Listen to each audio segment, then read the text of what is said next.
measured the depth of the water in front of them.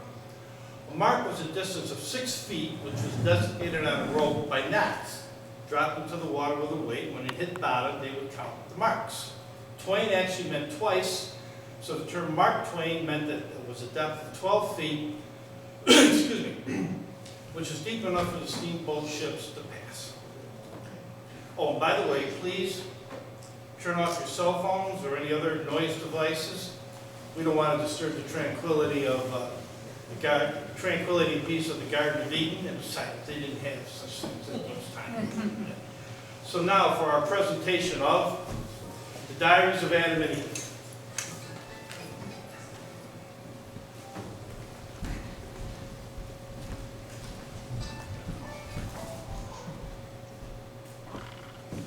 In the beginning there was a void, we are told, and a darkness all about. However, let there be light on the eternally feminine face of Eve.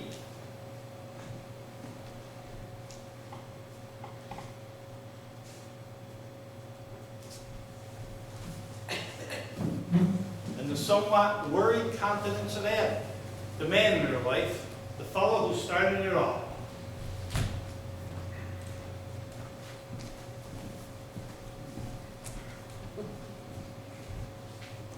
Saturday.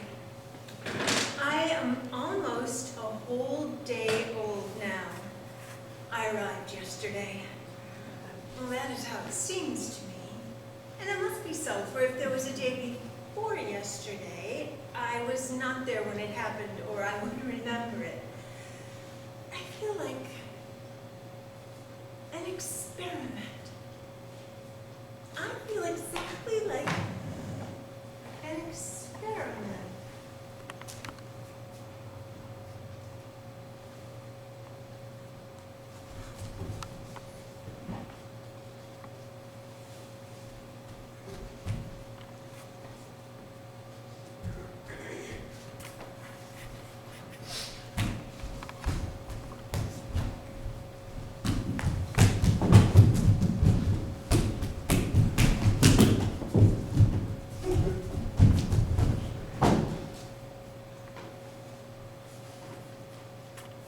Monday.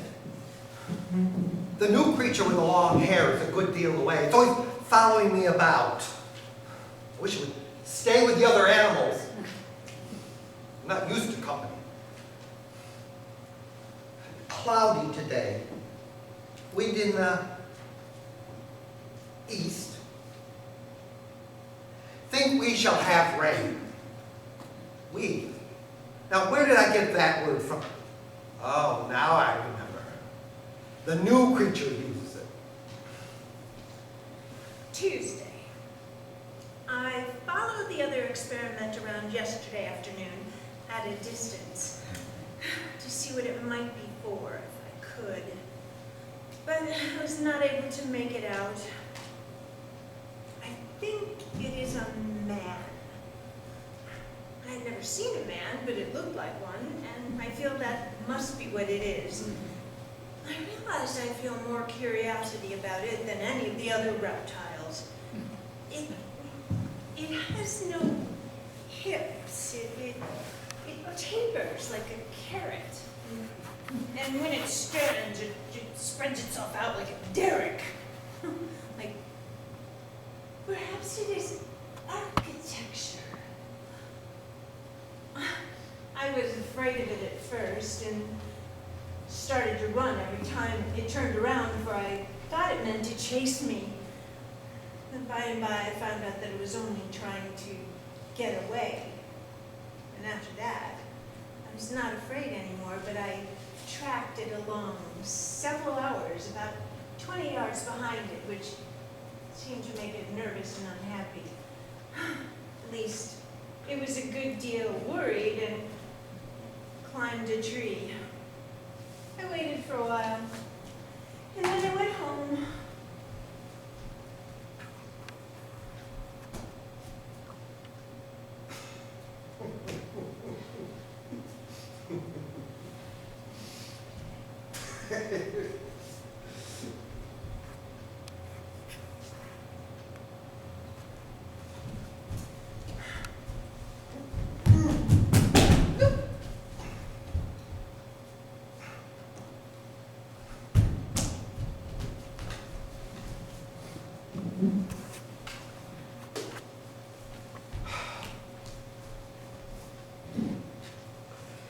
Sunday. Pulled through. This day is getting to be more and more trying. It was selected and set apart as a day of rest. Well, I already had 6 of them per week before. This morning, caught the new creature trying to clod apples out of that forbidden tree. Eesh. Tuesday, it is up in the tree again, resting apparently. It looks to me like the kind of creature that is more interested in resting than anything else.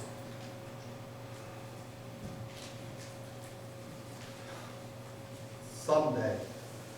Pulled through.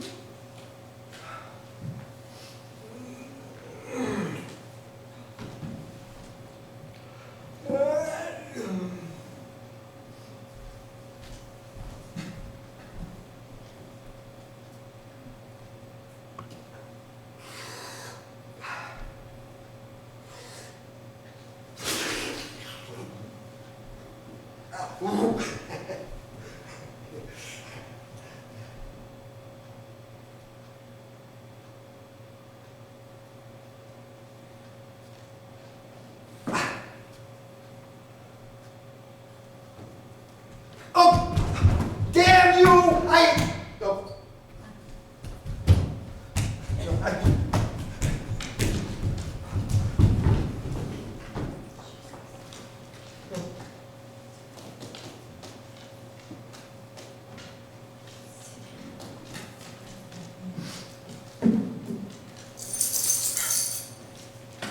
Wednesday.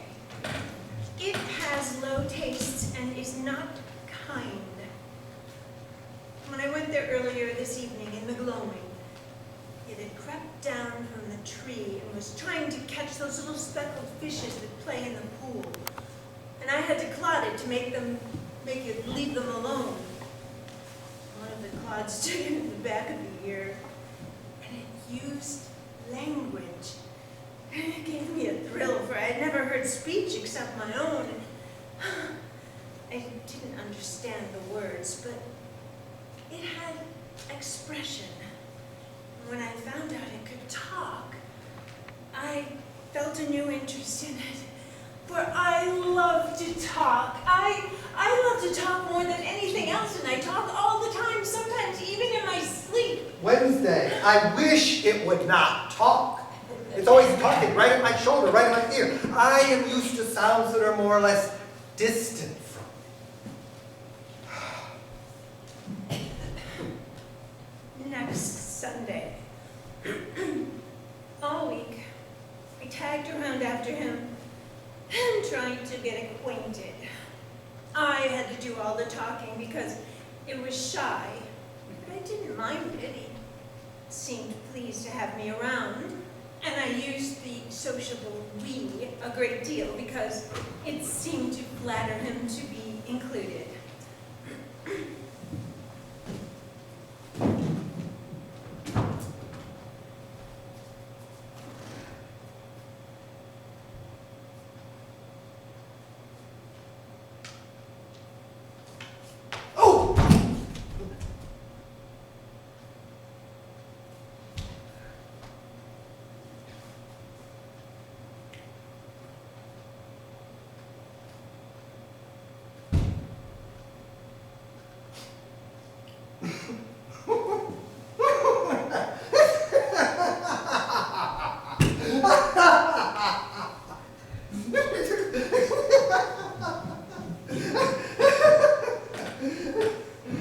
Thursday. It told me that it was made out of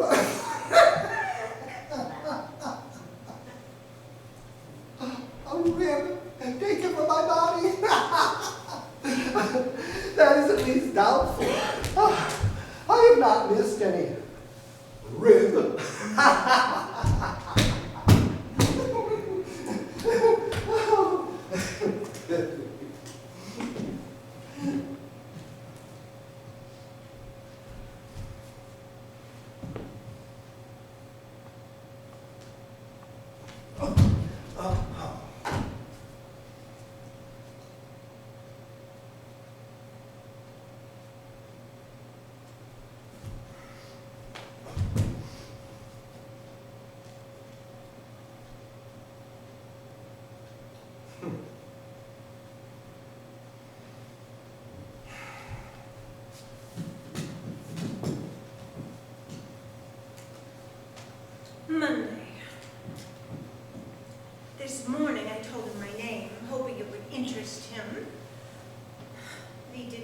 care for. It's strange, for if he should tell me his name, I think it would be a pleasanter sound to my ears than any other sound. Monday. The new creature says its name is E. Well, that's all right. I have no objections. Said to call it by that when I wanted to call it. I said it was superfluous then. This word evidently raised me in its respect. It is indeed a large, good word. Superfluous.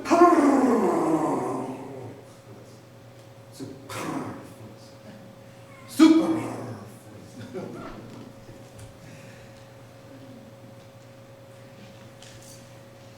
It says it is not an it, it is a she.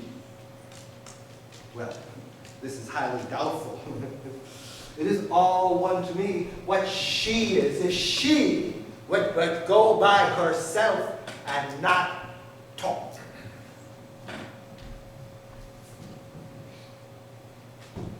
Tuesday. No, he took no interest in my name. I tried to hide my disappointment, but I suppose I didn't succeed. I went away and sat by the edge of the pool where the little fishes play, where I go when I'm alone and lonely and have no one to talk to. No one but that lovely white body painted on the water. She moves when I move, and she talks when I talk, and she's sad when I'm sad. And she says, "Don't feel bad. I'll be your friend." And she's like a sister to me. She's like exactly like a sister.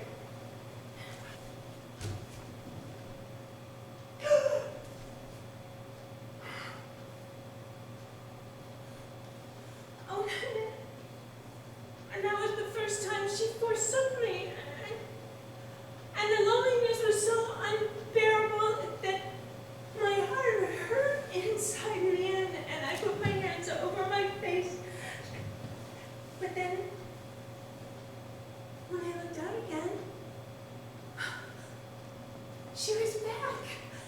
And I was so happy to see her that I said, "Don't leave, I will never leave you." Oh.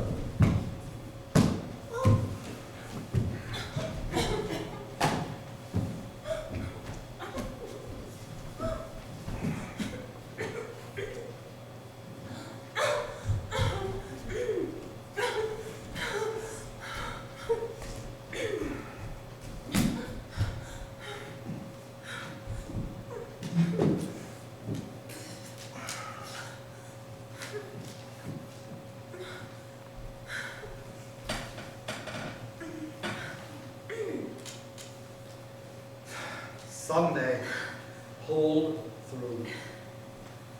She fell in the pond. Yesterday, when she was looking at herself, which she is always doing, she nearly strangled, said it was most uncomfortable.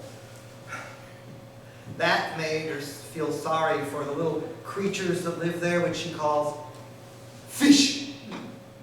So she got a whole lot of them, brought them inside, and put them in my bed to keep warm. Well, I notice them now and then throughout the day. They don't seem any happier, just quieter. Well, I will not sleep with them again. No, I'm going to throw them outside, for I find them uncomfortable and clammy and unpleasant to lie among, especially when one hasn't got any clothes on. Wednesday. We are getting along very well indeed now, and getting better and better acquainted. He does not try to avoid me anymore, which is a good sign. Shows that he likes to have me with him.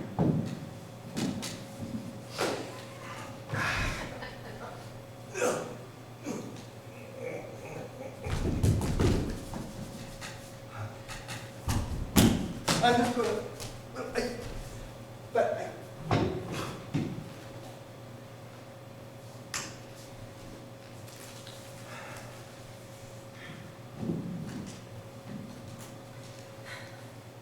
Friday. She is taking to beseeching me to stop going over the falls. What harm does it do? Says it makes her shudder. I wonder why. Went over the falls in a barrel, not satisfactory to her. Went over in a tub, still not satisfactory. Swam the whirlpool and the rapids in a fig leaf suit. It got much damage, hence tedious complaints about my extravagance. I am too much hampered here. What I need is a change of scenery.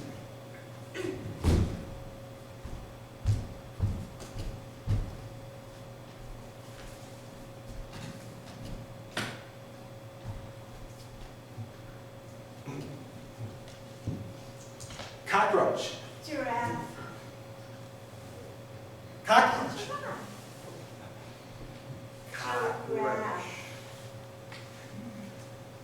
Cockroach. Giraffe. Giraffe.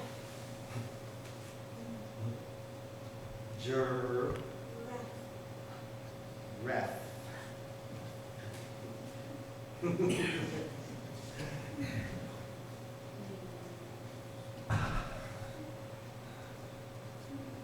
Cockroach. Toucan. Cockroach. Toucan. Cockroach. Toucan.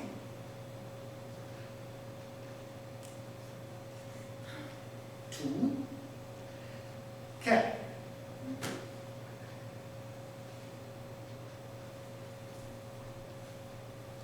Cockroach. Coyote.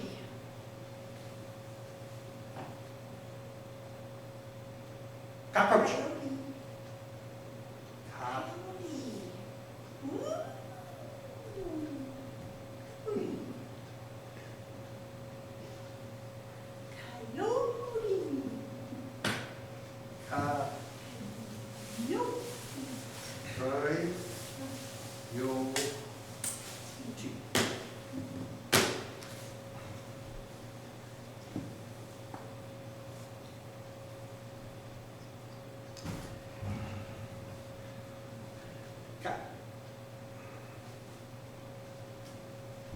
Rhinoceros. Cockroach. Ooh!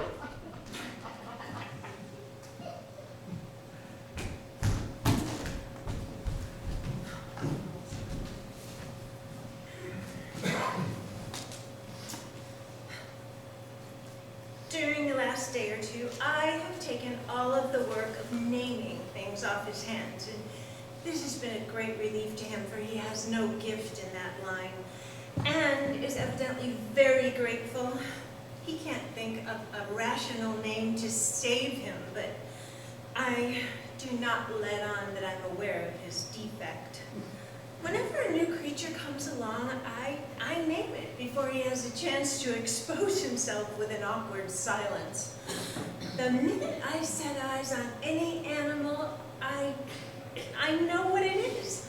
When the dodo came along, I just looked at it and I could tell that he thought it was a wildcat. I could see it in his eyes.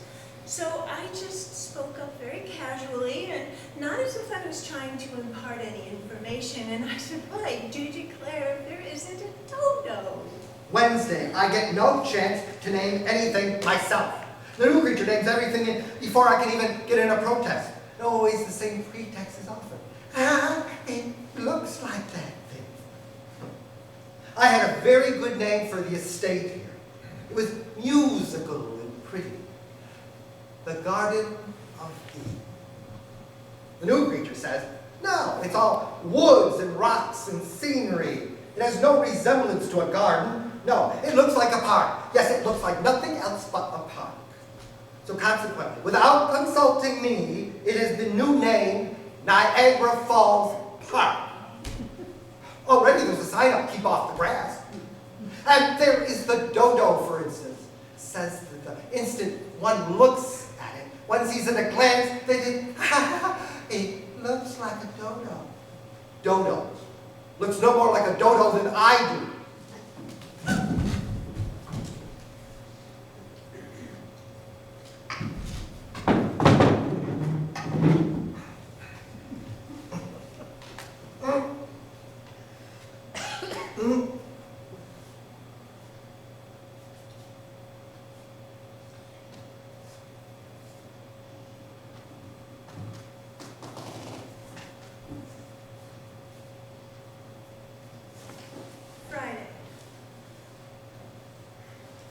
first sorrow.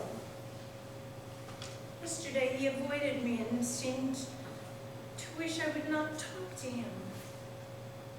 I cannot believe it, and I thought there must be some mistake. And I loved to be with him and to talk to him, and how could it be that he would feel unkindly toward me, and when I had not done anything?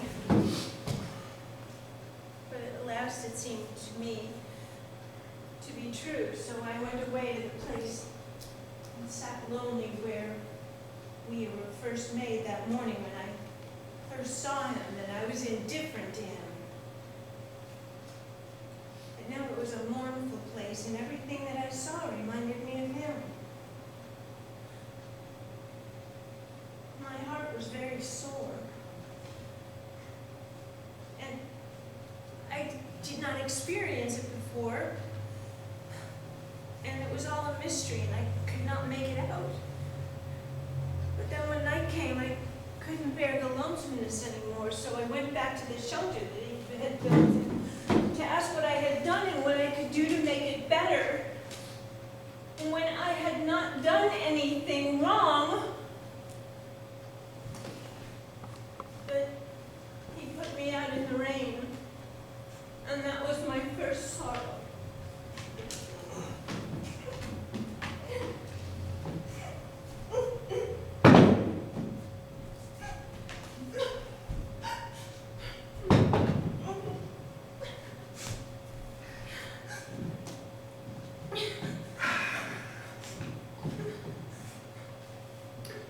Friday. Built me a shelter against the rain, but could not have it to myself in peace. The new creature intruded, and when I tried to put it out, it shed water out of the holes it looks with, and made a noise like some of the other animals make when they are distressed. She's taken up with a snake now. The other animals are glad because she was always bothering them and experimenting with them. Well, I'm glad. The snake talks. This allows me to get a rest.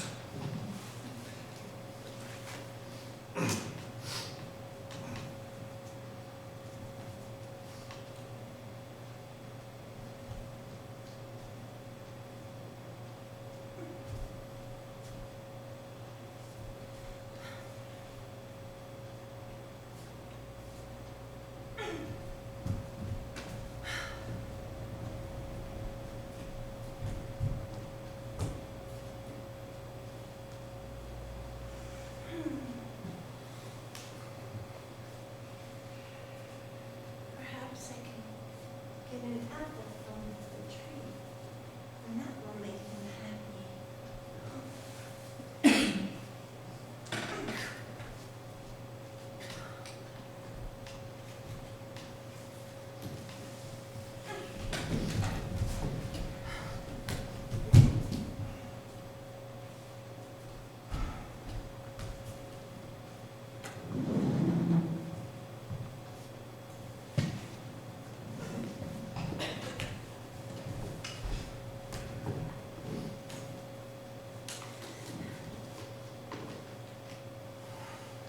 Sunday.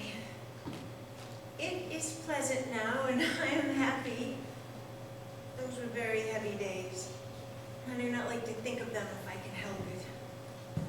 I tried to get him some of those apples, but I cannot learn to throw straight.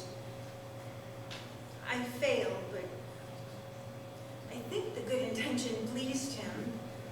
And he says that we shall come to harm. But what do I care for harm if what I do pleases him?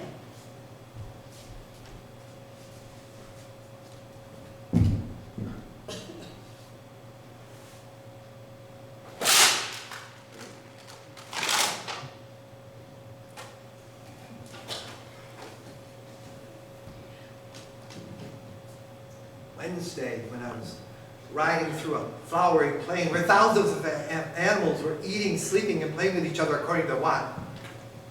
All of a sudden, the plain broke into a tempest of frightful sounds, and in a commotion, every animal was eating its neighbor. I knew what had happened. death had come for her. I looked up and there was Eve. I was not sorry she came, for she had some of those apples with her, and there was but meager food here. I was obliged to eat when I was so hungry. It was against my principles, but I find that principles have no real value unless one is well fed. She came hurt in boughs and bunches of leaves, and when I asked her what she meant by such nonsense, she snatched them away and threw them down and tittered and blushed. I've never seen anyone titter and blush before. It seemed idiotic, unbecoming. Well, she said I would soon understand why it was thus.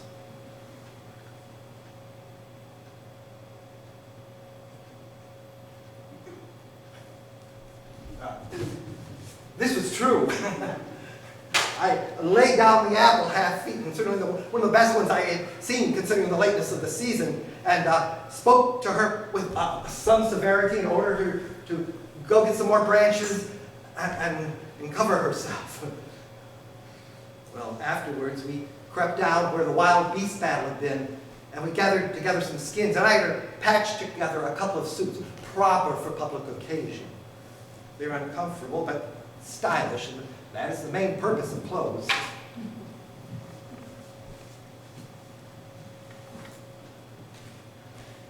I find that she is a good deal of a companion. That I should be lonesome and depressed without her. Oh, and another thing, she says it is ordered that we work for our living hereafter. She will be useful. I will superintend.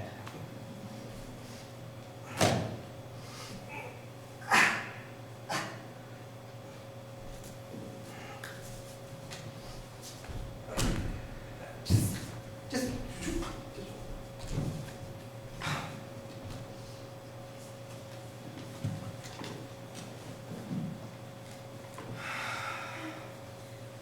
Friday.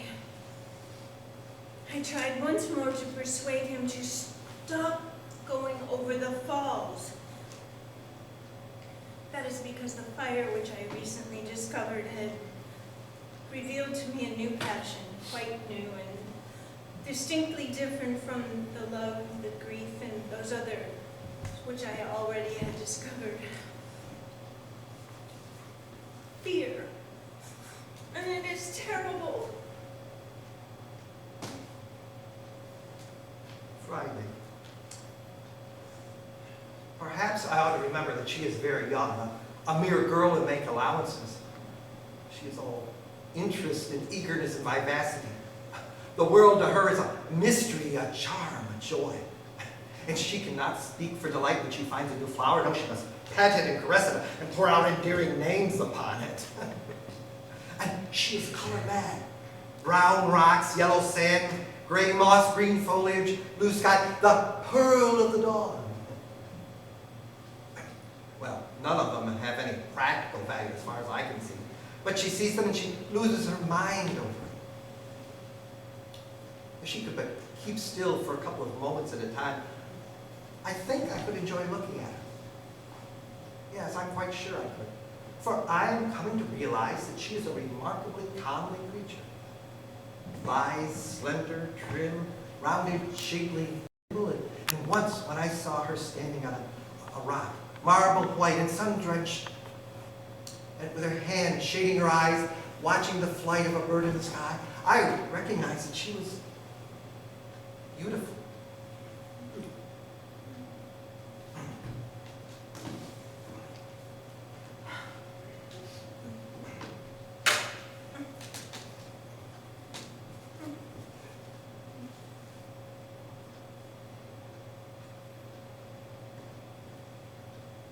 After the fall. When I look back, the garden is a dream to me. It was beautiful, enchantingly beautiful, but now it is lost, and I shall not see it anymore. The garden is lost, but I have him, and I am content. He loves me as much as he can, and I love him with all of the strength strength of my passionate nature, which I think is proper to my youth and my sex. If I ask why I love him, I find that I do not know. I love certain birds for their song, but I don't love him for his singing. It is not that. I do ask him to sing because I want to learn to like everything that he is interested in. His singing would sour the milk, but I can learn to like milk that way. Is it on account of his gracious and considerate ways and his delicacy that I love him? No, for he certainly lacks in that regard, but he is approving. It is not on account of his chivalry that I love him. No, it is not that, because he told on me, and I would never have told on him. I would have perished before I would have told on him. But that is a peculiarity of his sex, I think, and he did not make his sex. Of course, my not telling on him is a peculiarity of my sex, and I take no credit for that, for I did not make my sex either. And why is it that I love him? It's merely because he is masculine, I think. At bottom, he is good, and I love him for that, but I would love him without it. It is a matter of his sex, I think. He's strong and handsome, and I love him for that, and I'm proud of him, but I would love him without those qualities. If he were plain, I would love him, and I would work for him, and I would slave for him, and I would stay by his bed until he died. Yes, I think I love him merely because he is masculine, and he is mine. There's no other reason, I suppose. This kind of love isn't the product of reasoning and statistics. It just comes. No one knows whence. Can't explain itself, and it doesn't need to. Well, that is what I think. But I'm only a girl and the first to examine this matter, and perhaps in my youth and inexperience, I've got it all wrong.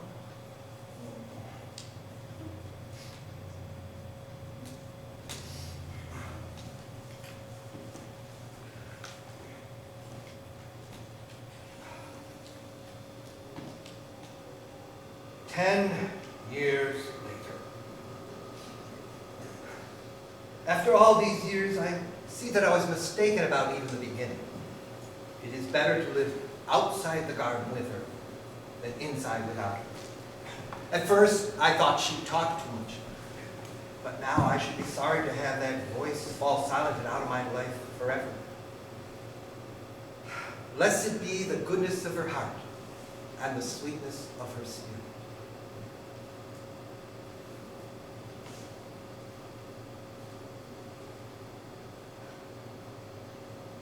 Years later, it is my prayer, it is my longing that we pass from this life together.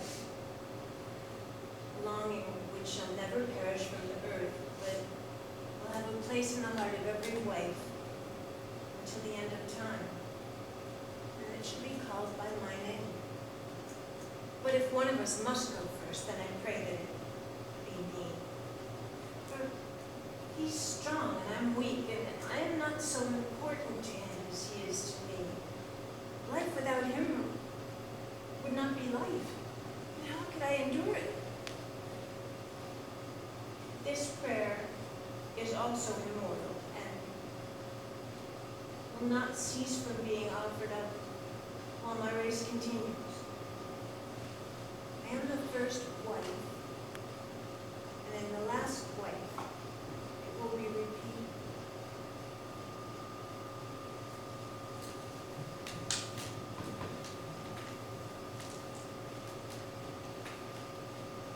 At ease,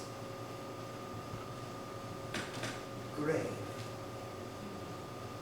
wheresoever enjoys eating.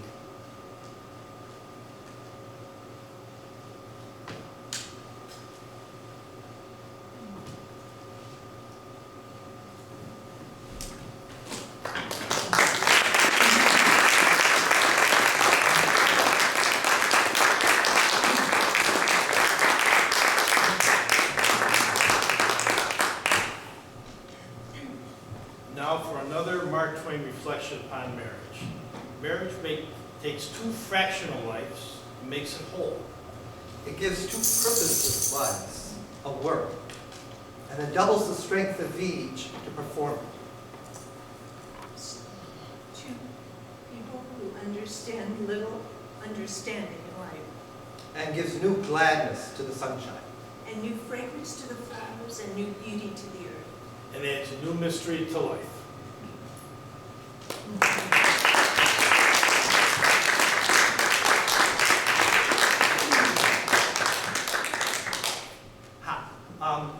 I'm Scott Peale from the Underdog Historical Association, and Nancy Roberts, who performs with us in Jazz Pasado, also helps us out.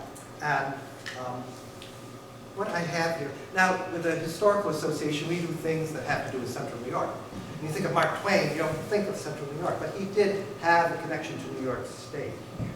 Now, he was born in Florida, Missouri, and moved to Hannibal. At age 16, he left Hannibal to become a newspaper man and went to New York City. And he most likely traveled on the Erie Canal and came through Syracuse when he was 17. And we know this because one of the poems he wrote was The Aged Pilot Man, which was a satire on the great seafaring epics that were written at that time. And what it is, the pilot man is on a canal boat, and there's a terrible storm on the canal, and he saves the passengers and the crew from drowning in the canal, which was 4 to 7 feet deep. And what he did was, he laid a plank from the boat to the shore, and they walked off. We know that he traveled through Niagara Falls. From this story and other stories, he mentions that. He performed in Syracuse at the Weeding Opera House. At that time, authors would perform to make money. It was like you didn't write a whole book, so you just read it. And he did a lot of readings of his own works. But when he came to the Weeding Opera House, he was reading from the humorist Artemus Ward, who was a peer of his, who was about the same age, but had been doing it much longer than he had. And he did his work. And Ward had died 5 years before. And when his reading was really not well received. I mean, Mark Twain should do Mark Twain, not someone else. And there was really nothing new in it because Artemus Ward had been doing all these. It was also thought to be in bad taste since Ward had only died like 5 years before. The real connection to New York State is the city of Elmira. The family home of Olivia Langdon was to be his wife. Now, he met Charles, her brother, on a crossing across the Atlantic. He was going to write for a newspaper and send back stories. He saw a picture of Olivia, Charles' sister, and he fell in love immediately. And they corresponded. He proposed twice before she accepted. Olivia's wealthy father was not impressed with this poor writer. And so that was one of the reasons that she didn't accept. He was telling his daughter that he was marrying you for your money. But they did marry. And they spent the summers in Elmira at Quarry Farm, which was the family estate. And his sister-in-law, Susan, built Mark Twain a gazebo, which was in the shape of a pilot house. So he could write there, and he'd be away from the children and all this type of thing. Also, it would keep the damn cigar smoke out of the house. So what he'd do, he'd write his drafts there, and then he would go back to his home in Connecticut and finish out the stories. Now, Elmira College, in 1936, they put a statue up of Samuel Clemens.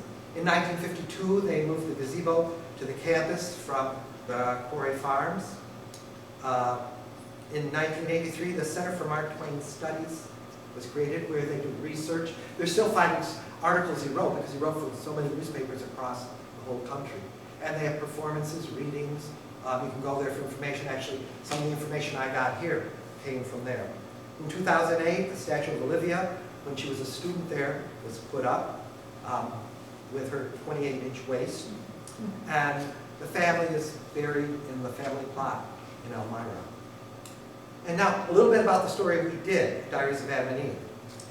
He wrote in 1904 extractions from Adam's diary, and that was just Adam's story. Eve's diary was in 1905, after his wife Olivia died, and it was published in the Christmas issue of Harper's Bazaar in 1906. And actually, the whole story is much longer. It goes on after the fall, Eve's pregnancy, the birth of his children. They think it's a kangaroo, all these things. And Eve's diary had 55 illustrations. And it was banned in Charleston, Massachusetts by the public library for the depiction of Eve in her summer costume.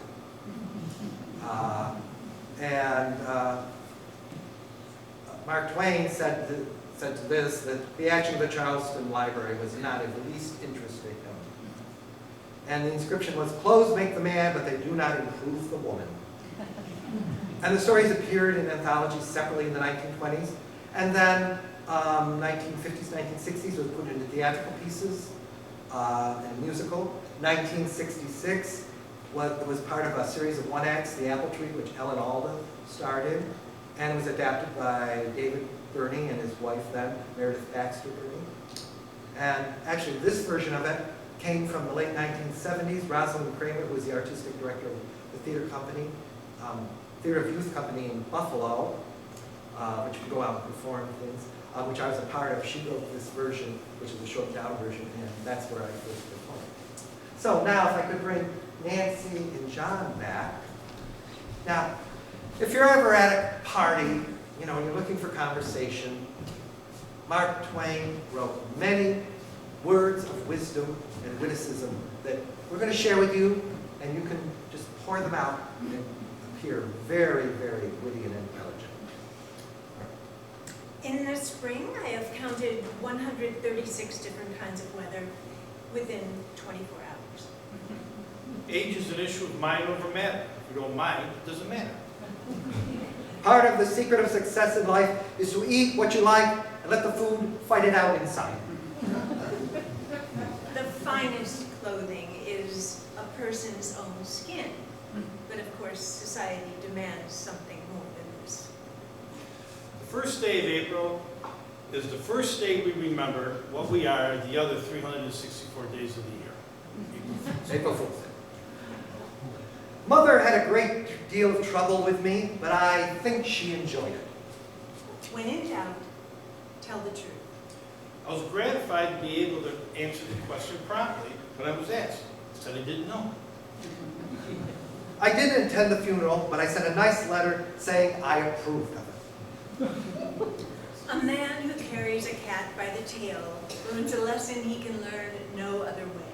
The main difference between a cat and a lie is that a cat only has 9 lives. If a man could be crossed with a cat, it would improve the man, but it would deteriorate the cat. Now, Mark Twain loved cats. In fact, when he went on vacation to Italy, he rented 3 of them to live with him. It's no wonder that the truth is stranger than fiction. Fiction has to make sense. Go to heaven for the climate and to hell for the company. Don't go around saying that the world owes you a living. The world owes you nothing. It was here first. Cauliflower is nothing but a cabbage with a college education. They got that one. That's good. Nobody does. How lucky Adam was. He knew when he said a good thing, nobody had said it before.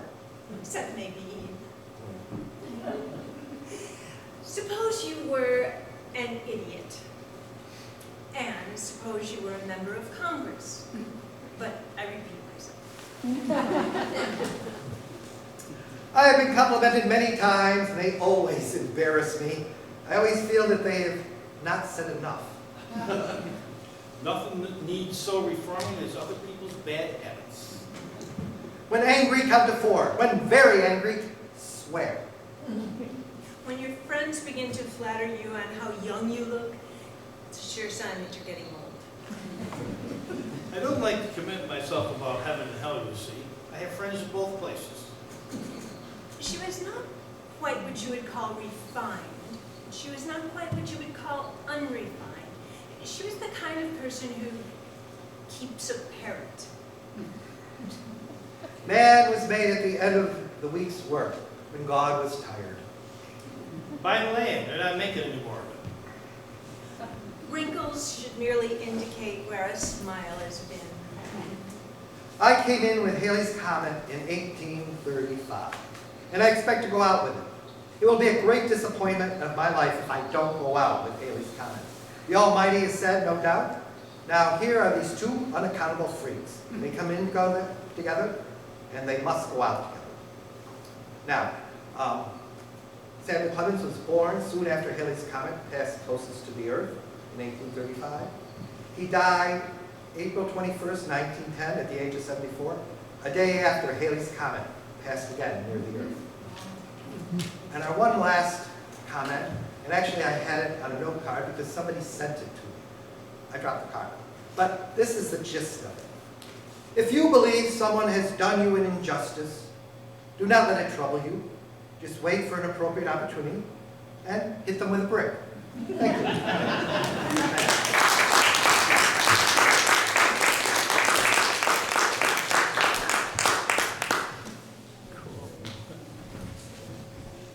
Thank you, folks. You did it so well. Thank you. So well. And we have refreshments, so hang around, talk to your friends. Okay, we're going to go put on our shoes. Okay.